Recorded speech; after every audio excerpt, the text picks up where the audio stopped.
I'm going to be making dinner again tonight. Now, I'm going to be trying something I've never done. I love vodka pasta. I love it. It's so good. I never actually made it, so we're going to be trying out Steph Pappas' vodka pasta recipe. Overall, this recipe seems very self-explanatory. Also, this is like one medium-sized yellow onion, so that shouldn't be too bad. I just got to make sure I basically finally chop this up as best as I can. Well, I finished doing that off camera. It got to a point where I couldn't see a thing. My eyes are still watering from that. So I'm going to take a drink break. This is a turmeric radiance drink. This is like one of those flavored plant-based tonic drinks.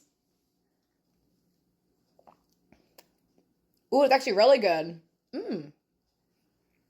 I just turned my pan on to a medium-high heat.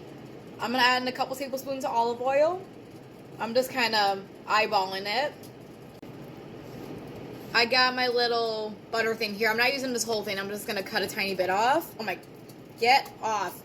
So, butter's melted and oil's heated up. We're going to add this now, our onion. And then we're just going to cook that. Get that softened up a little bit before we add our garlic. So I added my garlic. Now we're just going to start seasoning it up little by little with some salt and pepper. I have black pepper here. Steph adds red pepper flakes to hers for a little bit of heat. I'm not going to add too much of this because I don't know how spicy it would be. So I'm just going to add like a tiny bit. Not like a whole bunch. And yeah, once these onions are nice and soft and translucent, we can add our vodka. Okay, we got our onions and garlic doing its thing. I have vodka here. Now, clearly, I'm not going to use this whole thing. That'd be insane. But I am going to measure it. I did turn my heat down lower, so that way it doesn't, like, burst into flames or something. Because I know, like, if alcohol's at a really high heat, it can do that. So right now, we're just going to pour that in. And once I start getting everything in there, I'll raise it up again. I never cooked with alcohol like this before.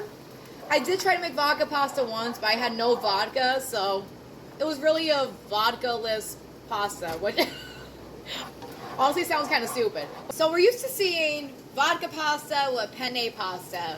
However, I am using rigatoni pasta. Got our water boiling, and I added my salt to it earlier, so we're going to pour that in.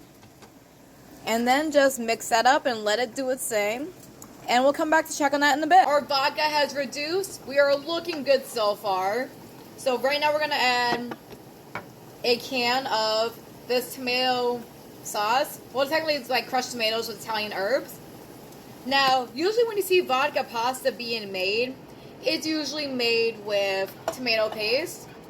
But Steph uses a tomato sauce for hers. So in case you're wondering what we're looking like, this is what we're looking like so far. Steph's recipe calls for a cup of heavy cream, and I'm thinking to myself, like, do I have enough? Because I did just use some of this recently. I had enough, plus a tiny bit extra for something else, so yay! I'm going to be starting with my left hand, because I am a lefty and this is what I'm more comfortable with, and I'm going to slowly add the heavy cream, only because if I add it all at once, the sauce could break. And yeah, we want to make sure it's nice and smooth, and yeah, doing it little by little is probably the best way to go. This is actually what we're currently working with, guys, and I'm not going to lie, I am beyond excited.